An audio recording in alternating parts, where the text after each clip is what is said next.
시청자 여러분 안녕하십니까. 오늘도 즐겁고 행복한 하루 되시기를 바랍니다. 오늘은 개헌, 정략적 접근으로는 성공 못한다 라는 주제로 말씀을 드리고자 합니다. 22대 국회의 첫 화두는 아무래도 개헌이 될 공산이 커 보입니다. 오는 6월 5일 22대 국회 첫 본회의에서 새 국회의장으로 선출될 우원식 의원이 개헌에 깊은 관심을 보이고 있는 데다 거대 야당인 더불어민주당 역시 개헌 논의에 적극 나선다는 방침을 세웠기 때문입니다.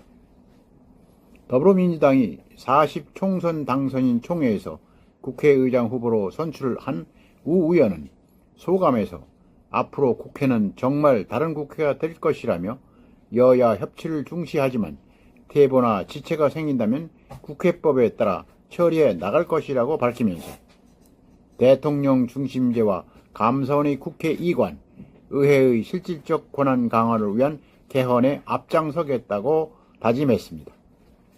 제1야당인 민주당도 개헌 직후 헌법 개정 특별위원회를 출범시켜 개헌 논의에 나선다는 방침을 세웠다고 합니다.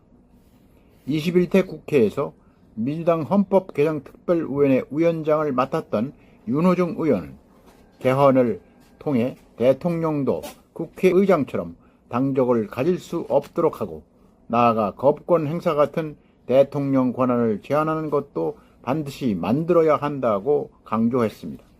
이런 상황이라면 아마도 22대 국회의 운영은 그렇게 순탄할 것 같지는 않다고 봅니다.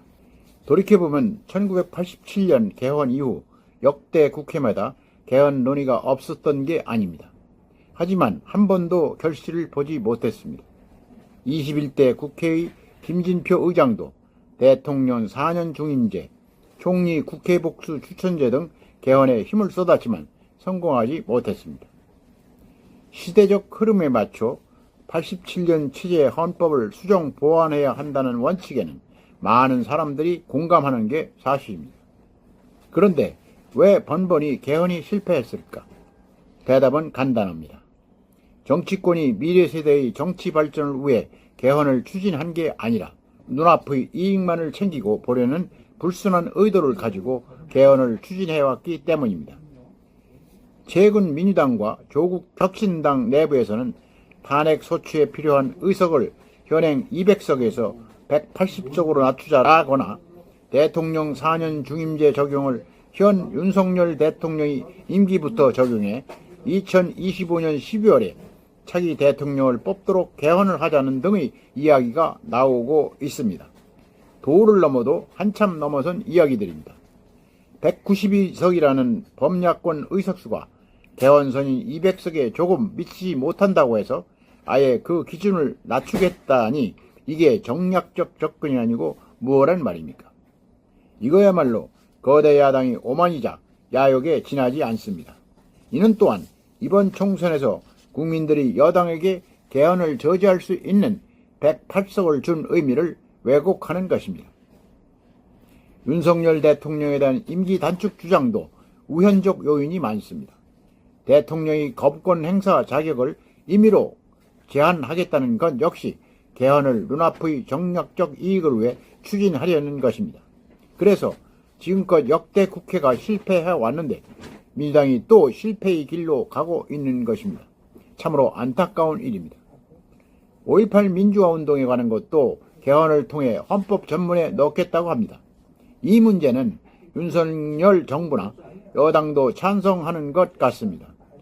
하지만 국민적 합의가 도출되지 않은 마당에서 앞으로 많은 난관에 부닥칠 것이 예상됩니다.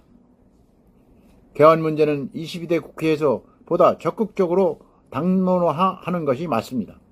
40년이 다 된 87년 체제 헌법을 개정할 때가 됐기 때문입니다.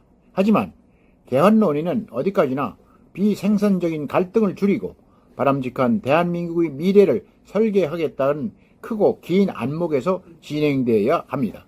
지금까지 경험했듯이 차기 대선의 유불리를 따지는 식의 정략적 접근을 한다면 개헌은 필패할 것입니다. 국민적 공감을 얻을 수 없기 때문입니다. 따라서 개헌이 필요할수록 정략적 접근을 피하고 오로지 미래 세대를 위하고 자유민주주의 발전을 위한 방향으로 추진해야 합니다. 그래야 국민적 공감을 얻어 결실을 볼 수 있을 것입니다. 오늘은 여기까지입니다. 끝까지 시청해주셔서 감사합니다.